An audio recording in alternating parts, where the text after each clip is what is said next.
The worst and the best of your life దాని గురించి మాట్లాడుతున్నాం. ఆబ్వియస్లీ అందరూ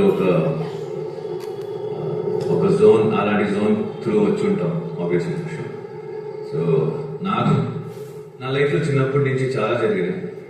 బట్ నేను సొంతంగా ఏదో చేయాలి అని కాళ్ళు స్టెప్ ఇన్ అయినప్పుడు ఇండస్ట్రీకి the worst and the best ఇదే ఇండస్ట్రీ ఇచ్చింది, ఇదే ఇండస్ట్రీలో జరిగింది కూడా.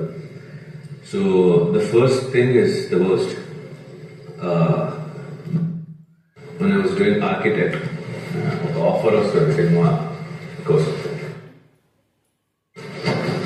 ఓకే, ఇంట్లో వాళ్ళు కూడా ఎంకరేజ్ చేస్తారు, ఇలాంటి అంత ఈజీగా ఎవరు పిలవరు. ఈ టైంలో మనం వెళ్ళినా మన ఆడిషన్స్ ఇచ్చినదే రాదు, నీ దగ్గరికి వచ్చిందంటే go try, give it try అన్నట్టు. సో పాపం చాలా కష్టపడి మన ఆర్కిటెక్ట్ ఈజ్ కాస్ట్లీ సబ్జెక్ట్. చాలా